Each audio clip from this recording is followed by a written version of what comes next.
Comencem, doncs. Ok.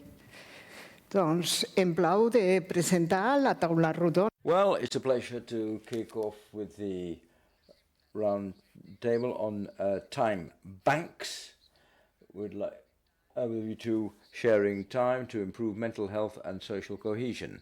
Now, after the fifth COVID-19 wave, and a situation here in Catalonia, where we're gradually, if you like, moving away from COVID, we have to face a failure of or weakening of social protection systems and an erosion of social links, which means that more and more time there are people who are isolated and distant from the main currents in society, the mainstream of society. We are now aware of the importance of care in a key sector for the functioning of our economy and our lives. And looking at the centrality of care, we have to look at the model of the men and women who show solidarity and are aware of the effect of their actions on others.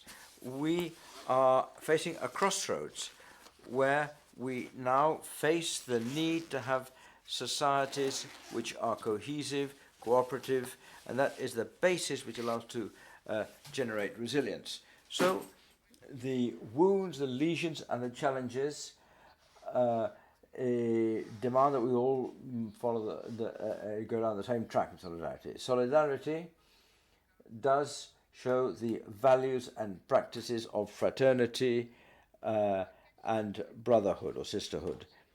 These time banks, which are set up in Barcelona back in 1999, now are key communities to guarantee a sustainable humane future. They reinforce social links between persons, and they deal with activities linked to our day-to-day lives.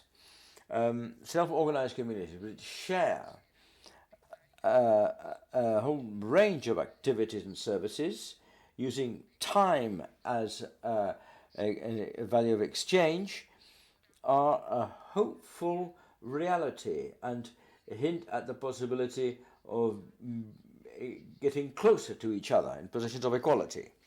In this line, which is linked to the promotion of mental health, as is obvious, we shall see, we shall hear the different interventions. The first person is Rosa Gallardo.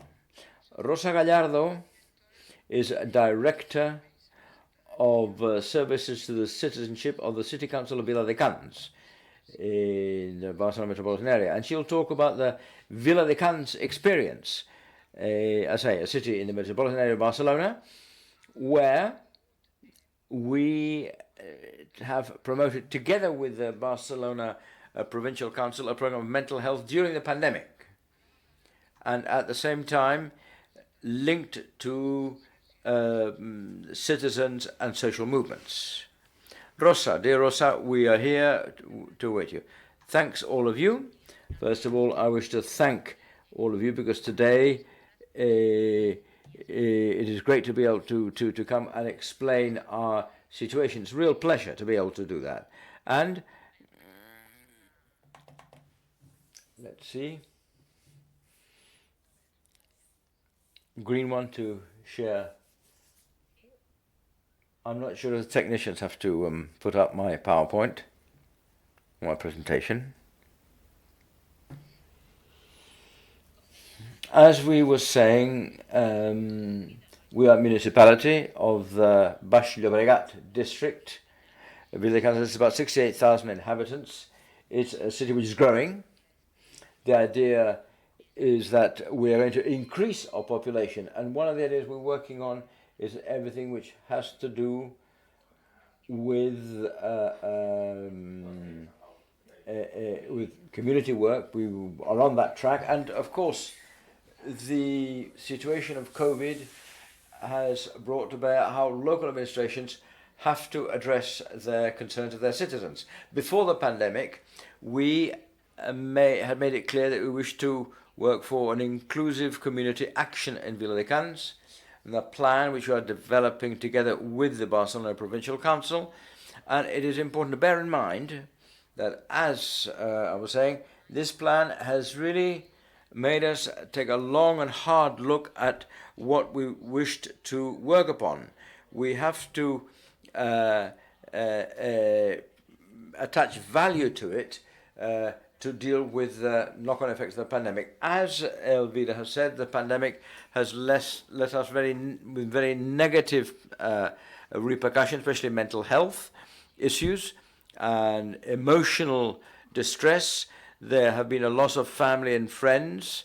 There is a lot of economic uncertainty, and we are facing a series of on-off lockdowns, which has led to a social crisis, health crisis, and severe economic crisis with knock-on effects on people's emotions and feelings. So the increase of anxiety, scenes of distress, and even violence has led us to have to face up to a different situation. And in that new context, we have to get down to work with our inclusive Viladecans community action plan.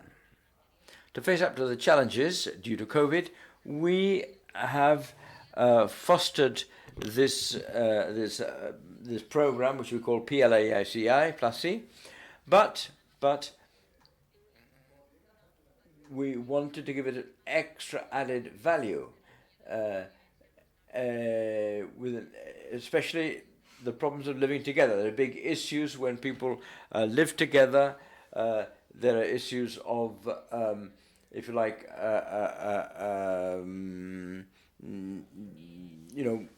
neighborhood relations, and we followed a social interaction methodology related to inclusive community work, and via empowerment and the setting up of a, if you like, a steering committee or driving committee. This steering group, we have professionals from the health services, from social services. We have bodies who are working with us. There are citizens who are also help, and what we have wanted to do is to reflect on our needs and how we can give a collective response. What are our targets in the Place? There are three. We have been able to define the issues and attempt to flesh out responses. The first one has been looking at social exclusion. We need to strengthen the social community fabric. It is very important that the different agents in the municipality, we all are working towards the same target, which is a better service to citizens. And we say that. Why? Because it is important. We are the local administration, and we have a lot of aspects which are not of our competence, like health services. We don't have much of a look in there, but we can state how the importance of community work will help indirectly to provide better service to citizens. We'll look at impact studies and look at public policies which have to do with diversity. Well, our community action can work with different persons independently of their diversity, their gender, their function. I wish to reach out to everyone. And last but not least, there must be a community dimension. To date, we had worked with entities, and we feel that municipalities have many agents who are not necessarily entities, who are non-associated persons or non-associated citizens, who can make a big contribution to our work. Lately, we were very lucky. While we were involved in this work, we were called upon by the Barcelona Provincial Council to get involved in a community action. which has suited our area very well. There are 30 municipalities in Catalonia who are participating in this pilot project of the Barcelona Provincial Council. And what we have carried out is a project to work in neighborhoods and districts, and we have started a project called In Viladecans Emotional Health, which is very appropriate to our current needs and issues. This is the space. It is a facility which is very significant, by the way, because up to date the health points, the ambulatory services, the health centers were there to vaccinate people, and it is now turned into a point of reference to help citizens in the municipality. So, and to use that as the headquarters for the Viladecans Emotional Health Service had a strong symbolic element for citizens as well. I think that something else which I should highlight is that if we look at the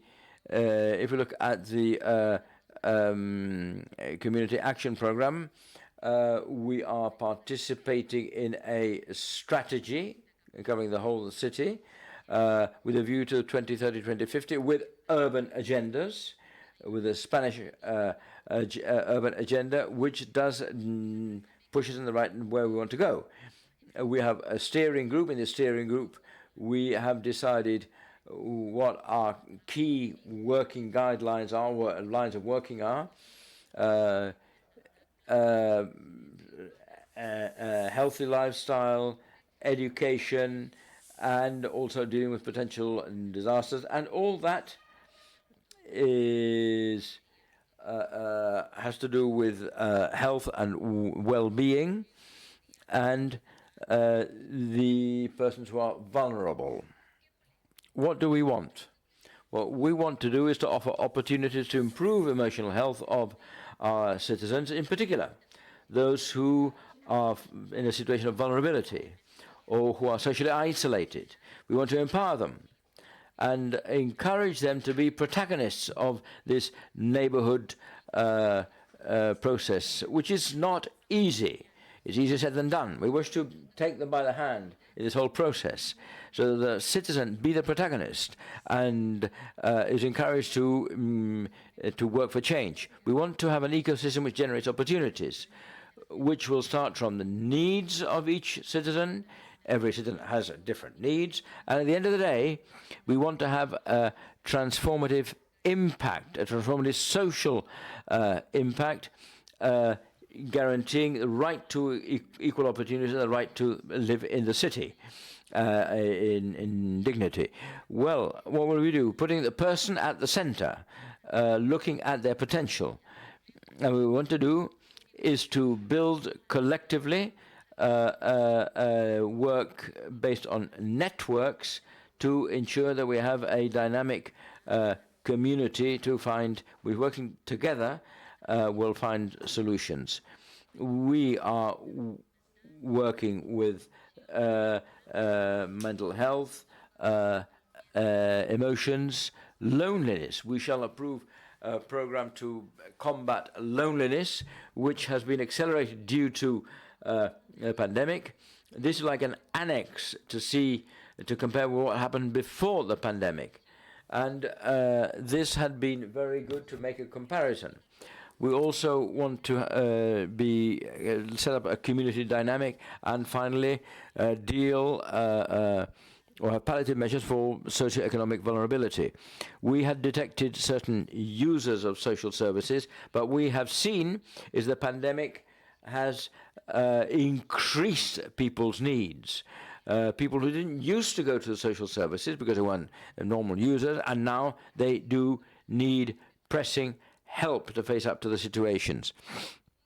Who are the agents? Well, we have the educational community, young people and children can be helped to this transformation. There is a secondary school and a primary school, professionals in the health center who work with us concerning this community work. From the local administration and the city council, we have reached a specific agreement with the adult mental health centers and the child mental health centers, two bodies which are working, but because of the pandemic, the waiting lists have shot sky high, and we have agreements with them to be able to help the population of Vila de Cans. We have a neighborhood association, La Unión, which is a photograph I showed you before, Red Cross, also doing a lot of very good work, and the Cultural Association of La Pau. We have an open center for kids who are socially excluded, and last but not least, we have the neighbors, traders, families, service users who help us a lot with this community work. This transforming project, and we're working in that together with the Barcelona City Provincial Council, we have chosen right to the equality of opportunities, and where we develop the following projects. We are working with a emotional gymnastics, so to speak, a free space and workshops. Gym is like the excuse. In Vila de Cans, we had a lot of work with educational centers, with the primary schools have done wonderful work. There's a project which has really been very successful, and working emotions should be part and parcel of the school syllabus. And this emotional gymnastic is there to help neighbors, everything have to do with transformation. We are organizing sort of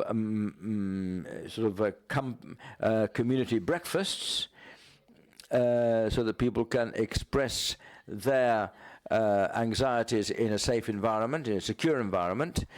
And what has to be done is to refer people to the appropriate services to give continuity. We're also sharing another project with, again, the support of the Barcelona Provincial Council, which is called Nexus, which is Links. It's aimed at 30 people who are older 65 years old, who are in a non-desired situation of loneliness. It's very difficult to get people to leave home. There are people who are scared, who don't want to go out. And to be able to work with 30 people is very, very useful, and to accompany them during the whole situation. There is a mental health panel together with the Child and Youth Mental Health Center and the Adult Mental Health Center, and we have another project, Acompañar la Soledad, accompanying solitude or loneliness, which is a project of the community intervention from the Catalan Health Institute and the mental health network of the San Juan de Déu Hospital. What we normally do is that the people who are feeling very delicate and fragile and frail, once they've gone through a certain stage, they are referred to another, but accompanied right throughout. Something else that we are doing, yes, and this will bring me to an end.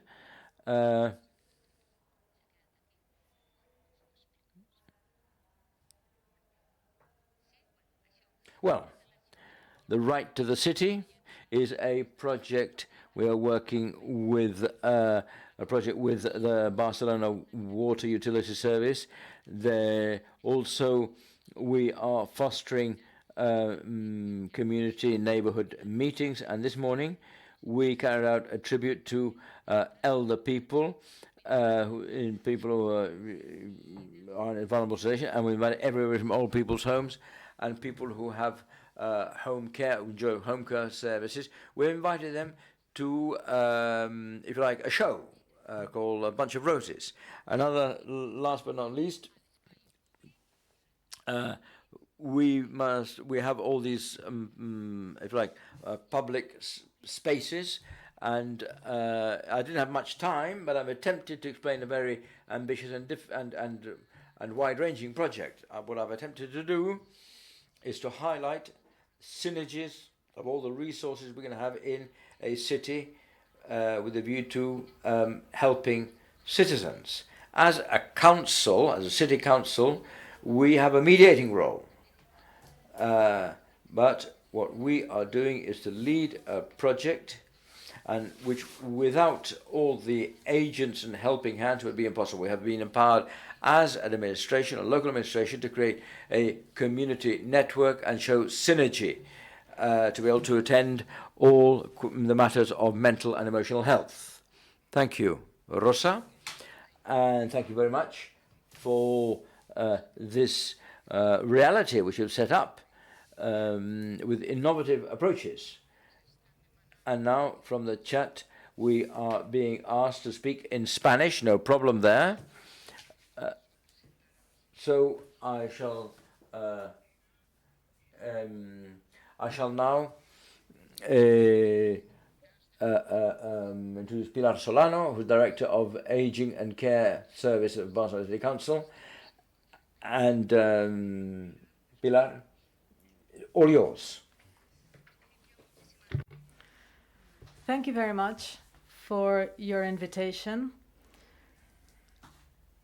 And alongside Elvira, we have been working together for a very long time. We're not going to say how long. In the creation of time banks. I'd like to tell you a bit about the plan in the city of Barcelona, but from our perspective, which, as she was saying, a city council very often does not have competencies to deal with many of these issues, but we do have all capacities to do this. We have many possibilities at hand, and it is a matter of how we define mental health. I'd like to tell you about our mental health plan in Barcelona.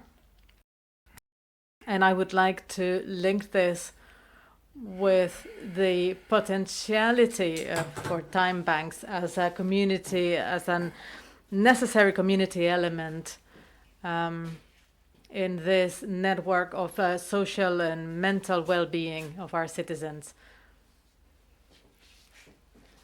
I know I should focus in COVID and the post-pandemic situation. I will get there eventually, but in order for everybody to understand the work we have done during the pandemic, I must tell you that in 2016, the Barcelona City Council decided to draft a mental health plan for the city. And I say for the city because saying the city and talking about the city and talking about the city council has different implications. We involve different institutions, and that's what we're trying to do with this mental health plan. The main goal of this plan is to improve, was and still is, and even more so as a result of the pandemic, to improve citizens' mental health and also work alongside the population of those members of our population who have had, are having, are experiencing, or may experience some sort of disorder in order to support them so they can have a full life in their usual environment. This does not depend exclusively on healthcare services, but also on having the community support they require. Therefore, this plan was designed with the consensus and participation of different organizations in Barcelona. The Department of Health with the Mental Health Plan of Catalonia was one of them, the professional associations, but also ICUB or Barcelona Activa or local libraries, just so that you can see the huge outreach of different organizations involved in this plan. How do we define health? Well, we just went to look for the definition by the World Health Organization, which is clear enough. It defines mental health as a state of well-being where the individual is able to fulfill its capacities. And particularly, we're interested in the next bit. The individual can work productively and make a contribution to their community. So this perspective of mental health includes the community, and therefore when working from a mental health perspective, like we're doing, we had to involve institutions, organizations, and associations in the city. And working in co-production, co-creation, and cooperation, not just in decision making, but also in materializing the plan, implementing it. Otherwise, it makes no sense to have a plan. I shall now give you an overview of this plan and how it connects to the present day situation. This framework makes no sense and cannot become a reality without a clear organization, without a clear structure. This structure should allow and has allowed, and I'm going to try and show you how it has allowed for this plan to translate into specific real actions. You can see this board on mental health board, Taula de Salut Mental, a board, literally a table. That's what the word taula means in Catalan, a table. So at this board, we have brought around this table all the different parties. Not everything can be solved from the top level down, particularly when you're trying to work with a community perspective. So we have involved the 10 neighborhoods, the 10 districts in the city of Barcelona, and the main roles at this mental health boards were specifically community agents, social services,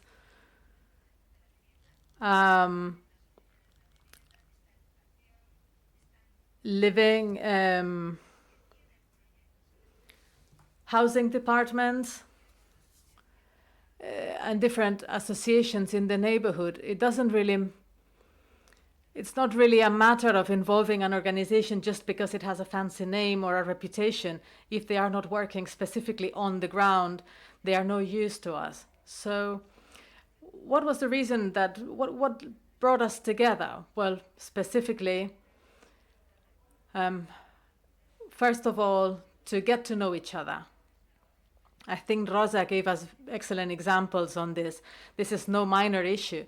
Everybody roughly knows what the other parties do, but we do not know each other. So the first thing we do at these boards is to get to know each other, and particularly get to know the potential and the capabilities of the other parties around the table. Secondly,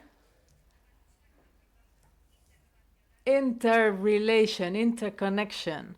It's not enough just to know what the other parties do. There has to be an interrelationship. And finally, from this interrelation stems shared actions. Sometimes it can be as simple as saying, well, I know who you are, I know what you do. I can sometimes help you do it or find out from you how I can do it. So we follow the classical methodology of sharing knowledge, shared diagnosis, shared priorities, the setting of priorities, and then acting. We never assigned any working groups more than 3 or 4 specific actions. They take responsibility for seeing them through, and then they are assigned new actions if needed.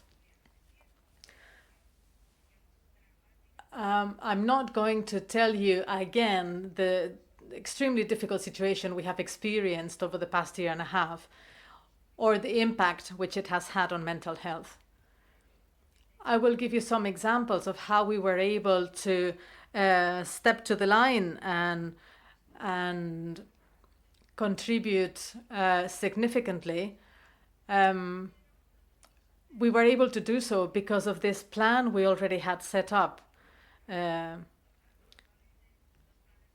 Normally, strategic plans are designed from the bottom up, rather the other way around, from the top to bottom. We did it the other way around, and this was hugely beneficial. We were not able to do it any other way than bottom up. What was the point of copying what everybody else was doing? Everybody was improvising. Through the district's mental health boards, we had very useful eyes and ears on the ground. We could ask them, what are you seeing? What needs most urgent actions, and what can be done?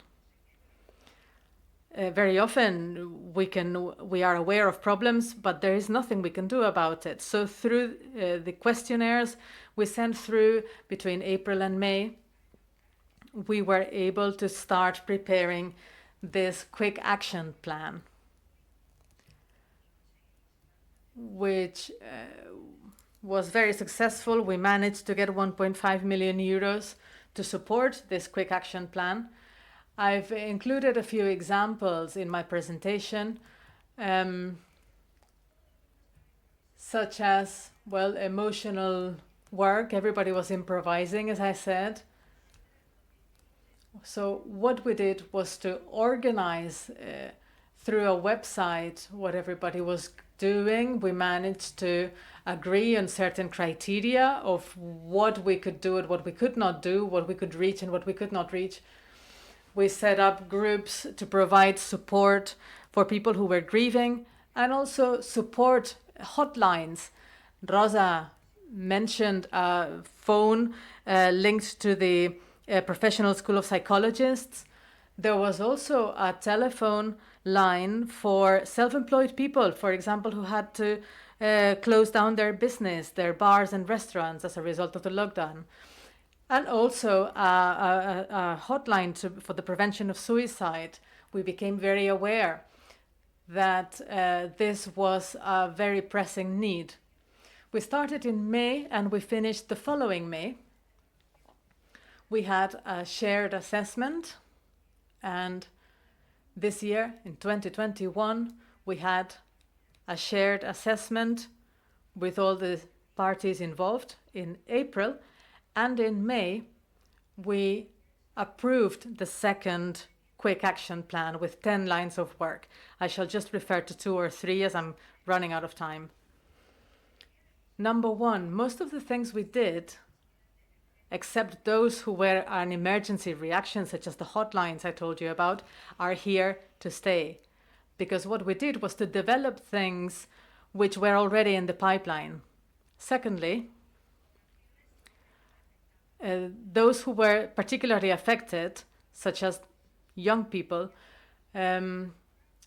this led us to create or put more effort into specific services, such as open consultations, no prior appointment necessary, where they could go to find advice, to find support. We've seen that in the prevention of suicide, young people do not pick up the phone to ask for help. This phone line received many calls, but from people aged 19 and over. What about those who are younger than 19? Where do they go to get help? So we set up some ways to communicate via social media with this segment of the population. We activated support, local support, proximity support. So people, for example, who are social workers, who are community workers, because they are health promoters and well-being promoters on the ground. We were also told that people over 22 do not often go to CSMA centers, even to healthcare centers. They go when they have a physical problem. But when there is an emotional problem, they do not go to their GP, to their doctors. So we have created this support services, psychological support services where people can go whenever they feel they need to. So where do time banks come into, how do time banks come into play here? Well, they have been extremely important.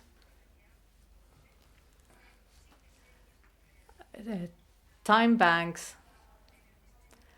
in the San Andreu district, there is a second conference for a mental health board conference, and they are telling us, well, we have a bank time in the neighborhood of Bon Pastor. What do you think if they come and take part in these conferences? Well, it's very good to think about time to improve personal well-being. And time banks mean, community relations. I'm not going to repeat what Elvira already said, but they are crucial for emotional well-being. So for us, there is another crucial issue, which is that mental health services, this mental health board is also addressed to citizens who are having a very hard time and may be feeling stigmatized. So bank times are also an element to combat stigmatization of mental health issues. I could share many more things with you. Unfortunately, I'm running out of time. I would just like to finish by saying that cities is where most people live, and we have the capacity to articulate policies, articulate specific actions to generate a joint effort to improve people's well-being. Thank you very much for sticking rather well to the time you were allocated and for summarizing all this information. I know you would have both said much more. The pandemic has meant that, as you said, many of these services are here to stay. All these capacities which local administrations already had have been intensified and brought to the front, and this mobilization has happened in two main areas. One of them is mental health, and the other one is the connection between mental health and the community and citizens' participation. So social cohesion there, and therefore time banks, are key. I think this would be quite a good summary of what has been said. Obviously, I'm omitting many details of the initiatives you have shared with us. So the commitment and the approach of local authorities and this community fabric, which was already in existence but has now been intensified and reactivated, have made all of this possible. Having said that, let's move on to the second part of this event, of this session, where we're going to hear from our speakers online. We have with us Maria Nikolopoulou.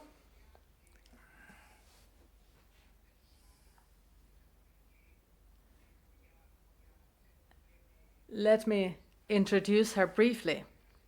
Maria is a member of the European Economic and Social Committee of the workers group representing Comisiones Obreras, the Spanish trade union, and she is currently one of the vice presidents of the office and president of the Association for the Development of Time Banks.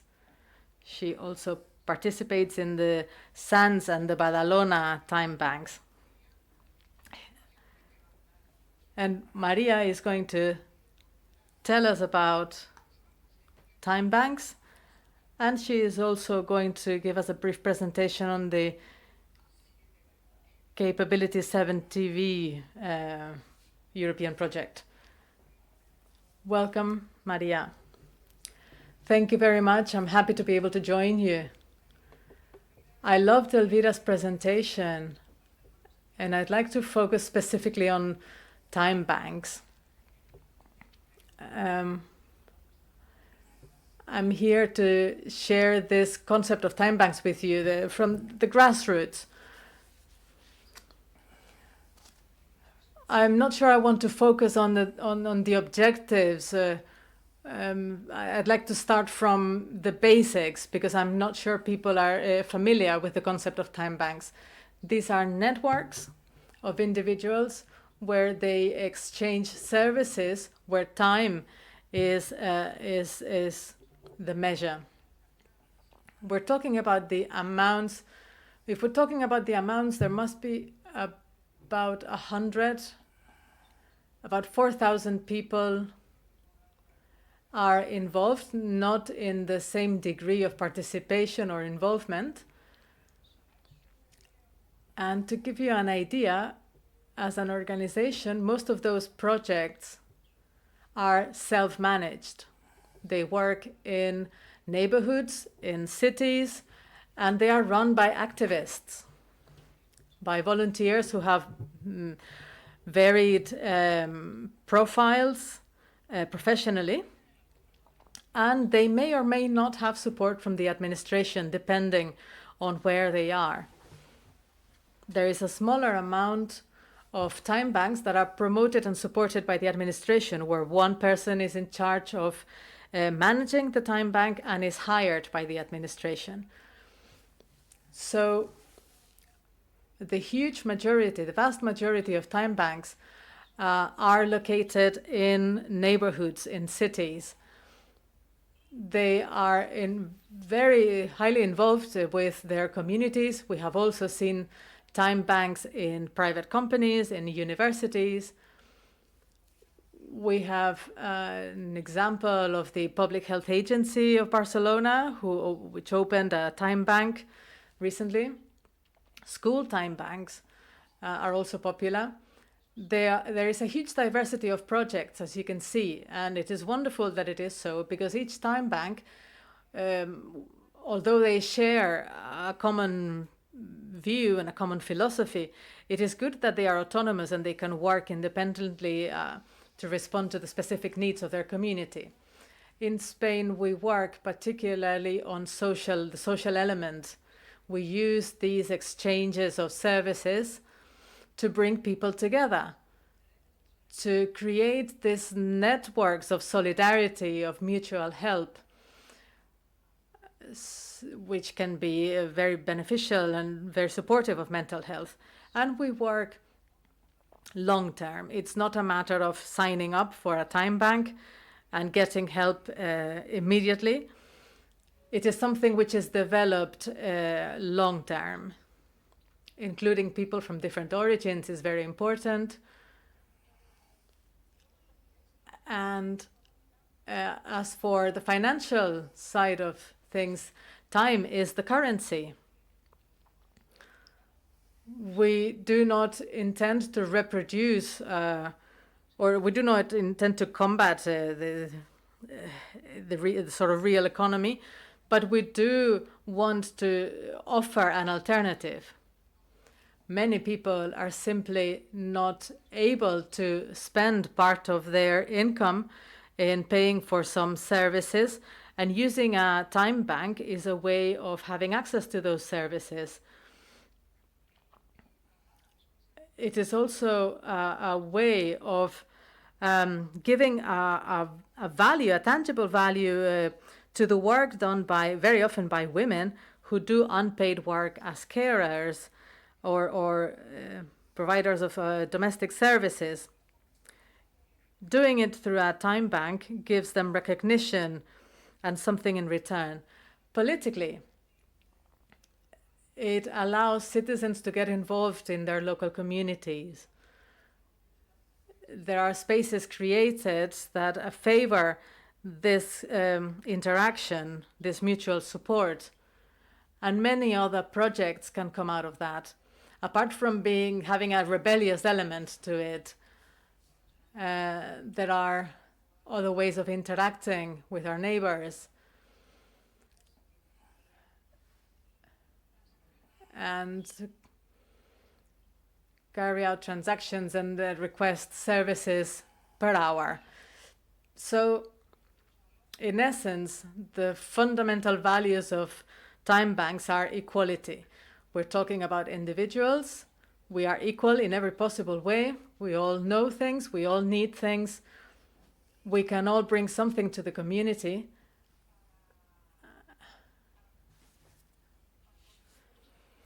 And it is a project that runs in parallel to volunteering projects. Time banks are not a source of volunteer services, although they work on a voluntary basis, but they establish relationships between equals. They are open to everybody and anybody, provided that individuals respect the rules and the concept and the philosophy of the time bank. And the more diverse, the better, because the more diversity of services they will be able to provide. And this also increases and favors social permeability and provides us with the opportunity to meet up with people who may have completely different origins, may come from completely different walks of life from us. And that's how trust develops and grows. If you having the trust to ask someone to give you a hand, even though you have never met that person before, and accepting help from them. It's not a place where you just register virtually. It is a space where people have to know you, and they foster and they encourage trust, mutual trust. Before talking about the capability project, well, because these projects are self-managed, are managed by people who do not work solely in the time bank, they have certain limits. So preparing our support network. And in terms of mental health, which is something rather more specific or more manageable within the community, where you can provide active listening, coaching, different types of therapy and psychological support during the pandemic. We had many online workshops on how to manage grief, how to manage loss or stress. And that's about as far as it goes when it comes to time banks. But there is an experience I'd like to share with you, and I encourage you to download a video from or rather a document from our website. It's a translation we did between different time banks, a cooperative translation of a book in English called Give and Take, how time banks are transforming society. Sometimes we separate mental health from physical health. And in this book shares an experience in the United Kingdom, how there's been a pilot project that has shown how participation from elder members of the community in community projects such as time banks has reduced their request for support from health services. There's been a great improvement in their physical health. Obviously, in terms of combating loneliness and feeling less capable and older in their communities. So, I'd like to talk now about the capability project. It was started about a year ago, and it advised different organizations and was co-financed by the Erasmus Plus project from the European Union and the Spanish Service for the Internationalization of Education. As is often the case in this type of European funded project, it requires collaboration of different organizations in different countries. In this particular case, it is led by Spain with the AMICA Association and also the COPAVA organization, coordinating resources and services to people with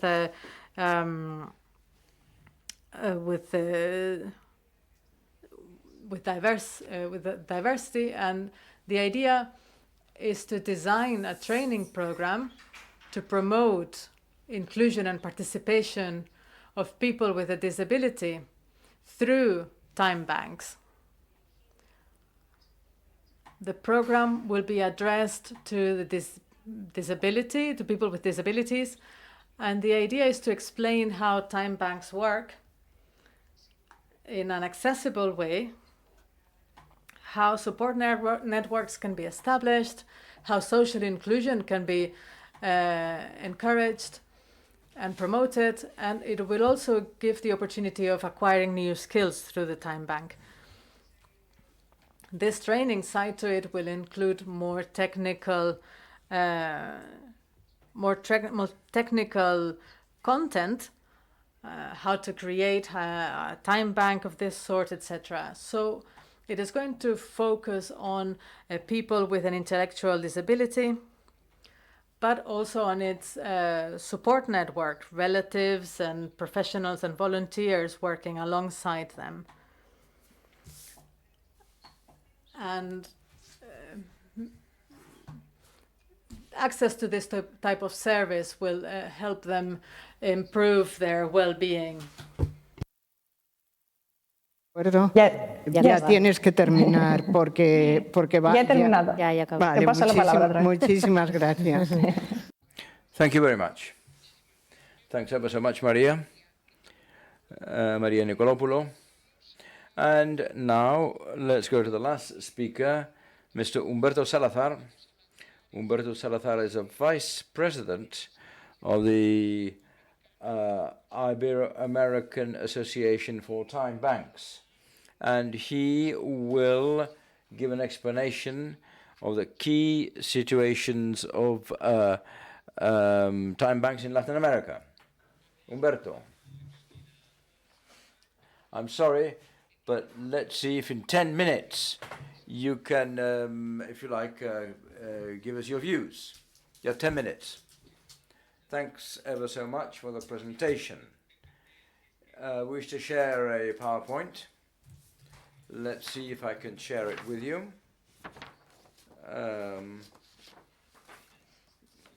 Can you see it? Yeah, we can see it. Done. Okay. Well, first and foremost, I wished to thank you for the invitation to speak. Events like this one, where we discuss the use of time, is key for our societies. Especially we want fairer societies where solidarity reigns. I'd also like to say hello to Elvira and Maria, who, for me, it's a pleasure to get to know you, and all those of you who are following us and are connected via the various options given to us by this event. What I'd like to tell you about is the situation of time banks in Latin America.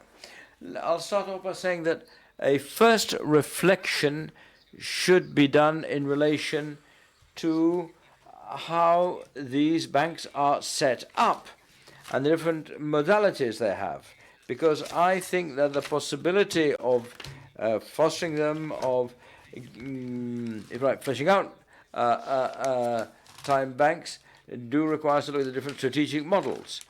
And in Latin America, we have two models. One model which follows, if you like, a private autonomy model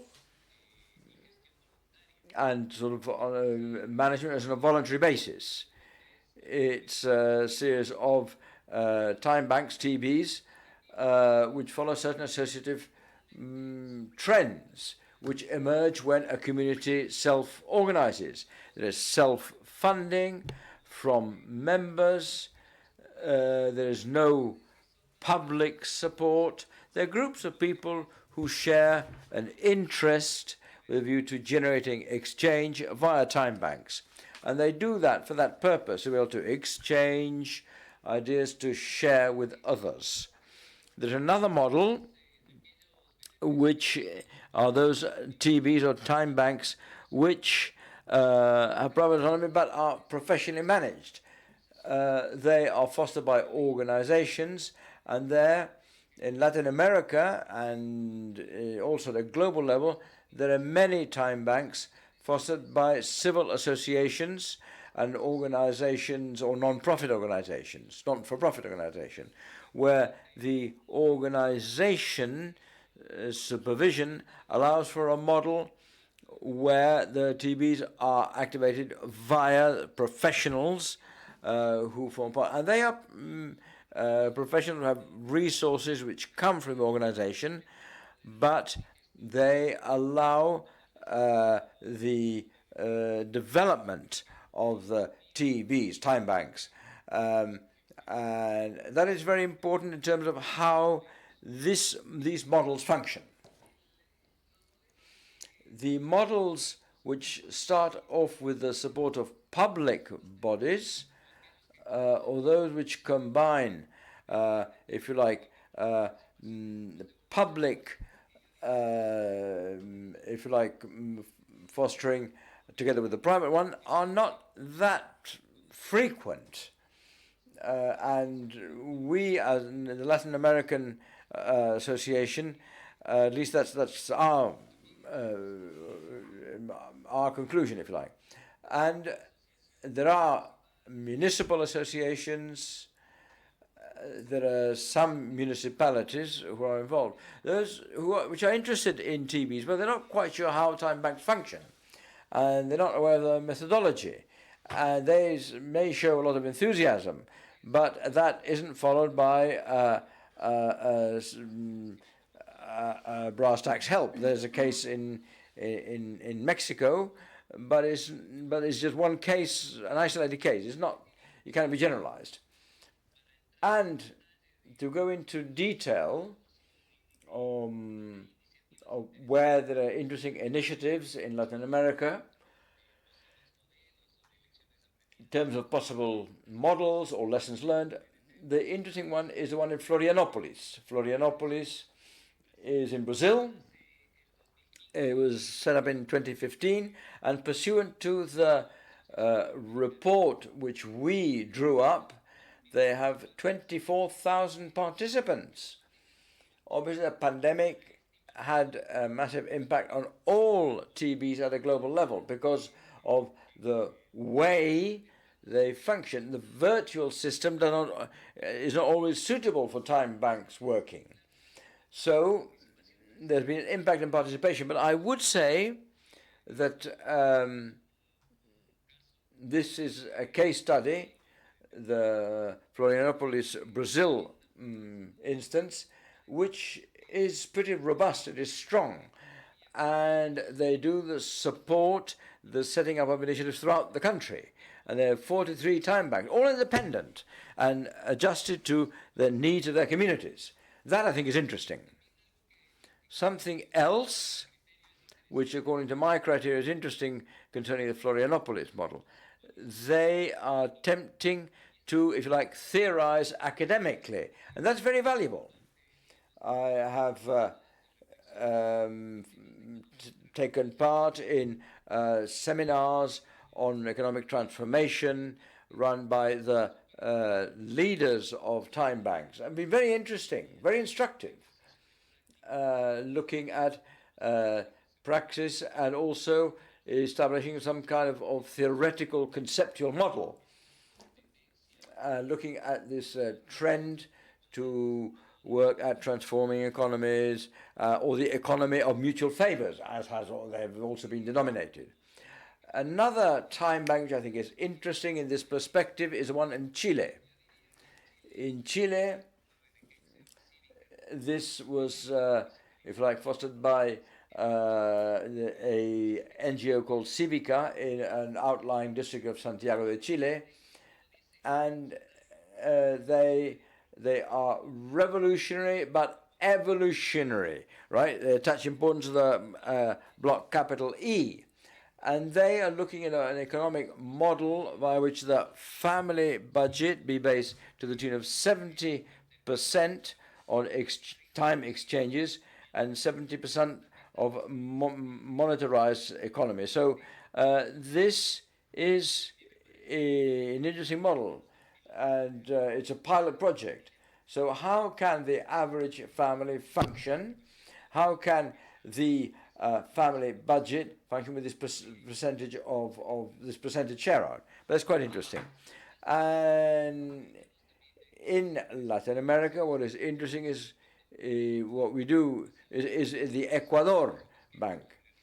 And the body I lead is behind that. But our particular feature is the conception of territory. What do I mean by that? We take the view that time banks can have a positive impact on the community fabric.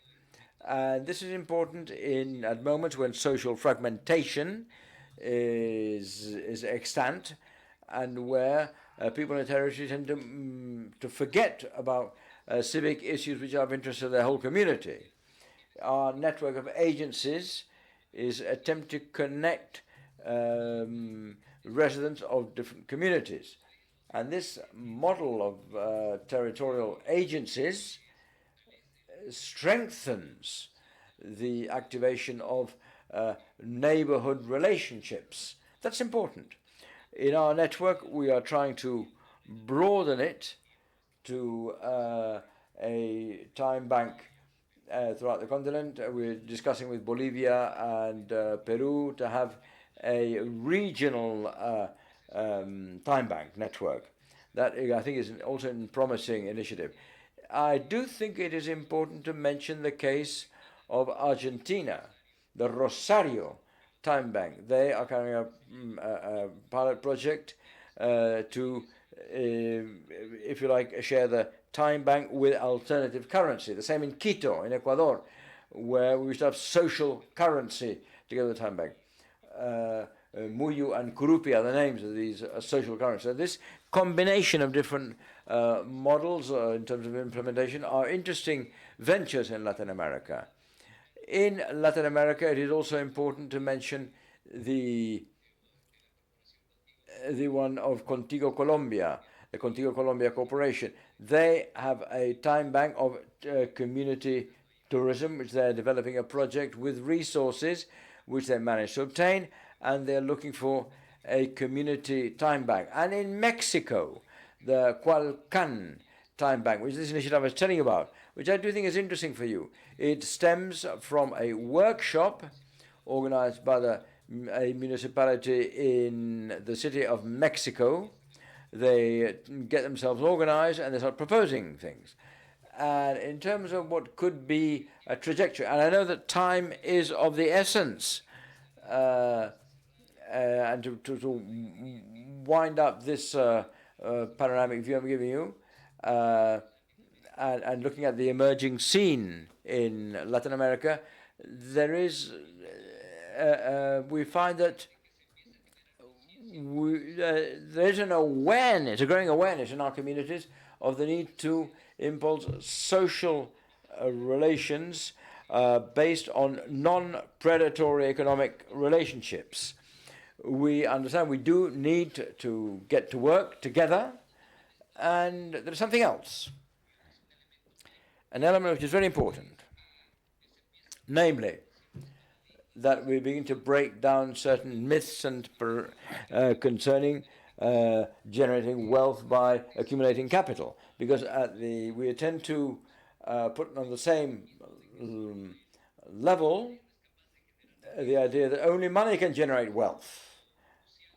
This is key when we're talking about time banks, because usually when we talk of value, the concept value is equal to the concept of price, and only thing which has a price generates value.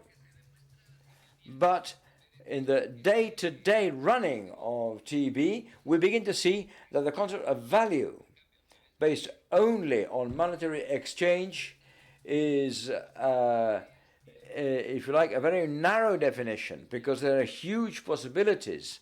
If we look at the huge possibilities that open up by exchanges based on the use of time. Because if we look at time, what we are doing is to generate some kind of strengthening of what would be life experiences. And an exchange is not just a transaction,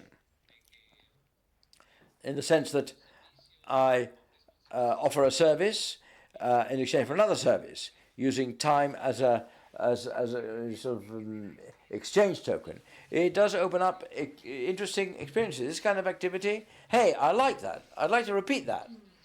And in many cases, that is like an individual experience. And then you can say, hey, I had a chance to help someone, organize a workshop, and that remains as a very pleasant and useful experience in your mind, the mind of the individual. And when it comes to generating value, this is something which is quite significant. And obviously the challenges in Latin America and the time bank experience there, the main challenges are based on facilitating, convening, organizing, evaluating how we foster solidarity. And let me jump to the concept of solidarity here and link it with reciprocity. What does reciprocity mean? When I can, and Maria was talking of equality as a value, and this is important, because if there's equality as a value, I can give something, but so can the other person, the other party. And so reciprocity does dignify the relationship. The whole idea of promoting collaborative platforms, platform of solidarity, is something which the times we're living through demand. And as was said this morning, this does help us face up this huge crisis. It's not just a health crisis, it's a human crisis, which also leads to issues of mental health, anxiety, depression, stress, and all that has increased hugely after the pandemic. So, thank you very much for allowing me to share my views. I'd like to thank Elvira, who is moderating this session, and via Elvira, all the organizers of the event. Big hug to all of you, and greetings from Quito in Ecuador. Thank you very much. Now the microphone doesn't seem to function. Well, it does. The interpreters can hear you loud and clear. Well, let's, as has been mentioned by Humberto in the last presentation, but implicitly all the persons who participated in this roundtable, we are going to quote the great golden century Quevedo, who said, it is only an idiot who confuses price with value. And that is one of the elements, as we said now, concerning time banks and all the community projects. And this linkage between promoting mental health and community innovation. On the other hand, I think that to conclude, to wind up, if after this fifth wave, and there may well be future ones, that the future is embedded in the present, well, a lot of seeds of an immediate future have emerged here. An immediate future whereby citizenship is convened to be active, called upon to be active, and to look at sharing as an act of solidarity. That could be the subject of another discussion, but there are many people, however much reciprocity there is, and I do think it has to be made explicit, if we allow mental health issues to come to the fore, it's going to be very difficult to obtain reciprocity, although that would be the ideal, which I, of course, share, and which time banks promote. So the key ideas which we have shared is that the community fabric is opposed to social fragmentation, which has occurred after the pandemic. Social fragmentation leads us directly to a decrease in our autonomous capacities, a worsening of mental health, and mental health and physical health are closely linked. And you will have seen that time banks, and of course there's a question of time, of promotion of capacities, of reciprocity, and so on. But this latent ambition, not really latent, I would say, it has been made explicit, of time as a social currency. This, as has been explained, is a lot less developed in time banks, but I do think that by stressing this idea that the future is embedded in the present, is also very important to underscore this vision and this intention of having time as a social currency, linked to an attempt which will be fleshed out to ensure that certain parts of our lives are no longer seen as a commodity, are no longer commoditized. And friendship cannot be commoditized, cannot be purchased. And that's all. Thank you very much.